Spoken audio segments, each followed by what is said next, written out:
Salut à toi, alors bienvenue sur ma chaîne YouTube. Aujourd'hui on va parler de la GoPro 10. Alors moi j'ai eu la GoPro 7 pendant un petit moment, mais la GoPro 10 je peux te dire que c'est vraiment une nouvelle révolution. Elle est vraiment bien.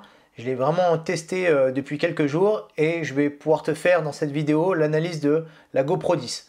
Alors si tu fais de l'audiovisuel en général ou bien si tu fais autre chose, moi j'ai une chaîne YouTube aussi où je parle du clip. Tout va dépendre de ce que tu vas faire exactement comme genre de vidéo, et donc tu pourras voir si tu auras donc l'intérêt d'acheter la GoPro 10 ou pas, et donc c'est ce que je vais te montrer dans cette vidéo. Alors première chose, donc vraiment tu vois déjà la GoPro 10, alors moi j'ai enlevé le clapet ici puisque je le mets directement dans une cage ici qui va être un petit peu plus professionnelle, où tu vas pouvoir rajouter une LED, tu vas pouvoir rajouter aussi en dessous directement un micro, donc je vais te montrer ça là directement, avec donc cette cage qui va te permettre d'avoir une GoPro un petit peu plus professionnelle, où tu vas pouvoir rajouter en haut une LED, et donc tu vas pouvoir mettre ton convertisseur ici, donc qui va être branché en USB-C et qui va te faire une entrée jack.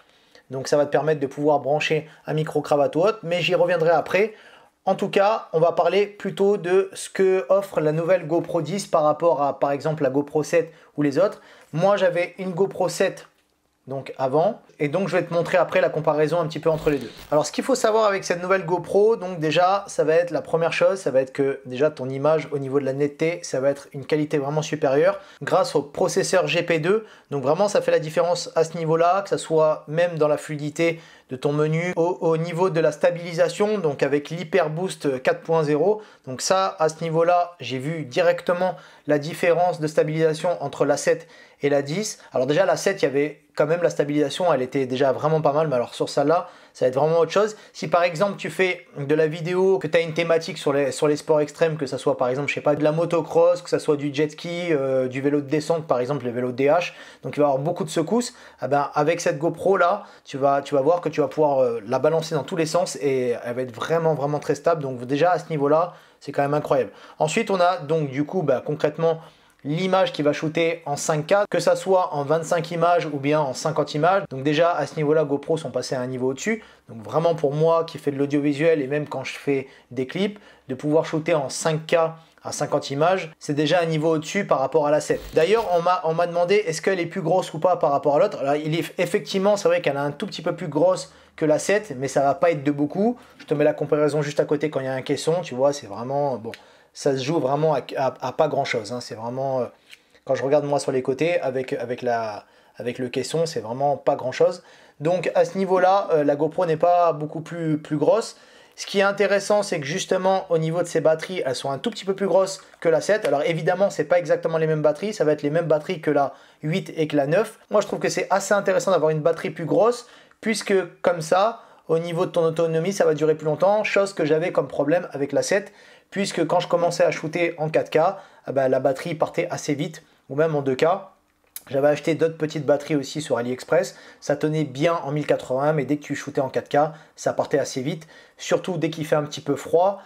Par exemple, j'ai l'habitude moi de faire des vidéos en montagne, où des fois il fait un petit peu froid, ça me déchargeait les batteries complètement, donc voilà. J'espère que sur ça là, les batteries, j'ai pas encore essayé en montagne quand il fait froid, mais j'espère que les batteries devraient être beaucoup plus costauds au niveau du froid. Mais en tout cas, de ce que j'ai vu en shootant en 5K déjà une journée entière, eh ben, j'étais à peu près à même pas la moitié de la batterie. Donc à ce niveau-là, ça va être super intéressant. Ensuite, la grande nouveauté qu'il va avoir, donc ça va être au niveau de tes ralentis. Donc ça, vraiment, à ce niveau-là, c'est vraiment le top, puisque tu vas pouvoir shooter en 4K 120 images. Donc déjà, à ce niveau-là, on va être vraiment au top. Donc par exemple, si tu fais des vidéos avec du ralenti et que tu veux une belle image au moment où il y a une belle lumière, ça va être vraiment très intéressant. Et donc du coup, tu vas pouvoir aussi shooter en 2K à 240 images. Donc là, ça va être très intéressant. Par exemple, je sais pas, si tu fais des sports extrêmes et que tu fais un saut en l'air, peut-être si tu fais du ski, si tu fais du BMX ou autre, du coup, ce qui va être intéressant, ça va être de pouvoir faire des ralentis hyper lents. Donc ça va être vraiment bien. Si tu fais du skate par exemple, si tu fais un ollie ou un truc comme ça, ça va être intéressant à ce niveau-là. Si tu as une chaîne YouTube où tu as une thématique où tu parles de plein de choses, ça va être peut-être pas super intéressant pour toi d'avoir du ralenti. Par contre, il est clair que si tu n'as pas de caméra, tu vas pouvoir shooter avec la GoPro en 5K, en 25 images, Et donc là, ça va être très intéressant pour ta chaîne YouTube.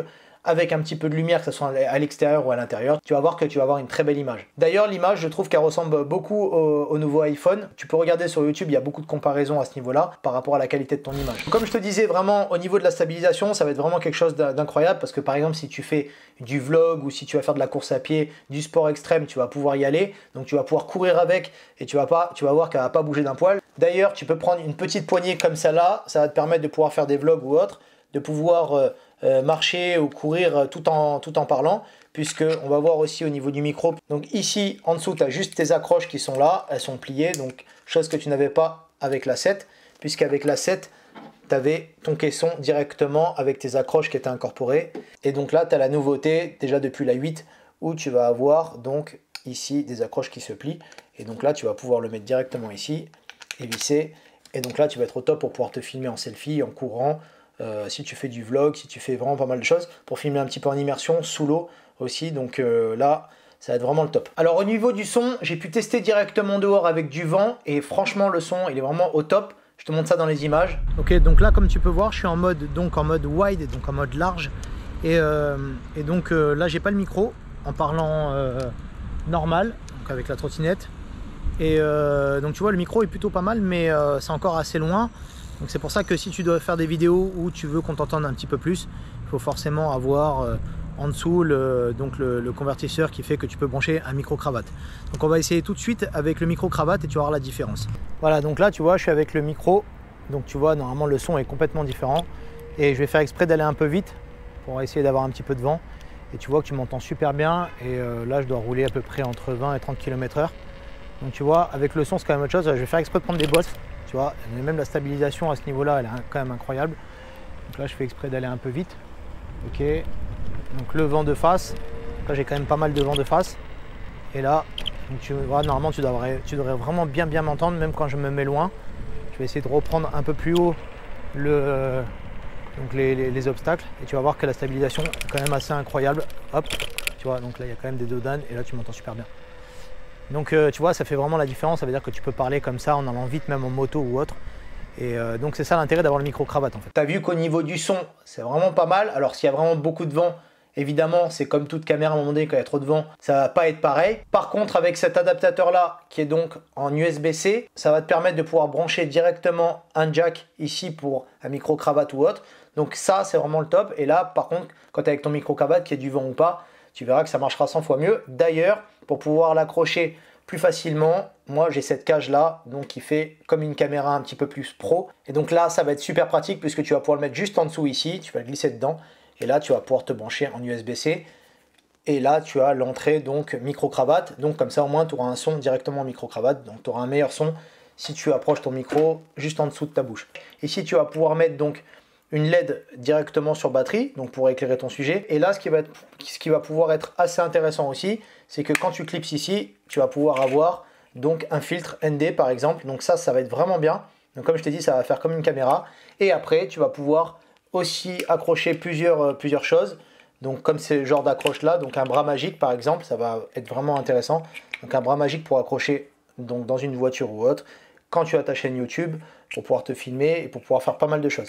Donc tu vois que à ce niveau-là, ça aussi, ça va te permettre de pouvoir être un petit peu plus professionnel avec ta GoPro et donc de pouvoir faire pas mal de choses. Là, tu vas pouvoir te régler avec ton filtre, c'est ce qui va être important quand tu vas avoir une très belle lumière, puisque des fois tu vas avoir une grosse lumière, par exemple en été.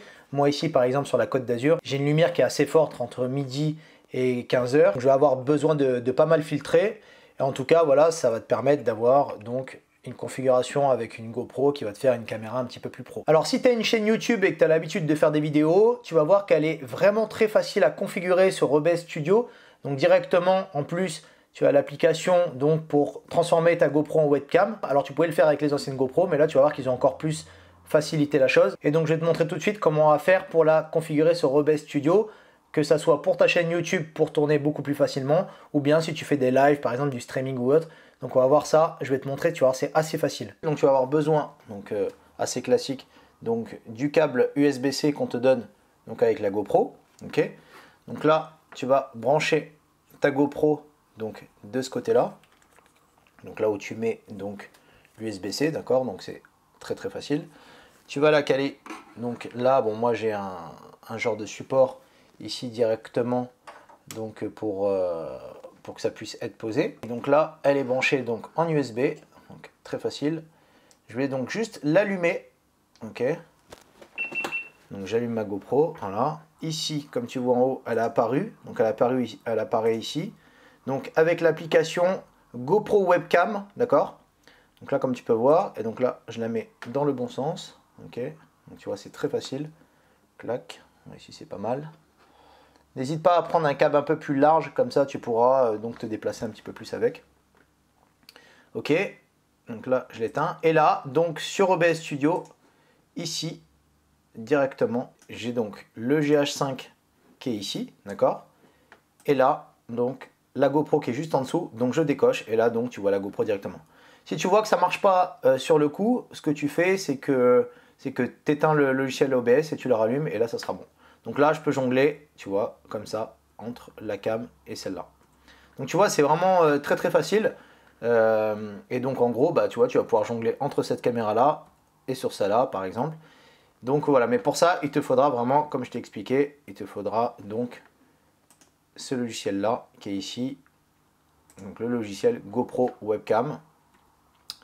Et donc voilà. Alors là, je te parle au niveau de la vidéo, mais au niveau de la photo, ça va être pareil. Donc vraiment, tu vas avoir des photos vraiment de meilleure qualité par rapport aux autres GoPro grâce au processeur GP2. Donc là, GoPro a vraiment fait des progrès au niveau de l'image, puisque là, au niveau photo, ça va être une qualité au-dessus. Moi, je l'utilise pas souvent puisque je suis plus dans la vidéo que dans la photo. Si tu commences à faire des photos quand il y a une belle lumière, que ce soit en lever, en grosse lumière ou même en coucher de soleil, tu vas voir que c'est vraiment pas mal. Et d'ailleurs, même de nuit aussi, si tu as un endroit qui est super éclairé de nuit, tu vas voir que la qualité de tes photos, c'est vraiment un niveau supérieur. C'est la vidéo pour te montrer un petit peu, en gros, tout ce qu'il va avoir de différent sur la GoPro 10 de ce que j'ai pu tester. Donc ça fait juste quelques jours que je l'ai. En tout cas, tu vas pouvoir regarder, il y a encore pas mal de choses. Donc au niveau de la SD, j'ai mini SD SanDisk Ultra, donc 64 Go. Et ça marche très bien, j'ai pas eu de problème à ce niveau-là. Après, effectivement, si tu fais plus de ralenti, il faudra passer à une mini SD supérieure. Mais en tout cas, moi, jusqu'à présent, j'ai pas eu de soucis quand j'ai filmé en 5K. J'ai eu le temps de la tester en ville et en montagne. C'est pour ça que je te montre les images. Donc vraiment, cette GoPro 10 est au niveau au-dessus des autres GoPro par rapport à tous ces petits points-là. Donc voilà, donc c'est la vidéo pour t'expliquer un petit peu mes tests de la GoPro 10. Tu peux regarder les vidéos qui sont juste en dessous où je parle en général d'audiovisuel sur cette chaîne. Donc si ça t'intéresse, n'hésite pas à t'abonner. Et donc je te dis à bientôt pour la prochaine vidéo. À bientôt.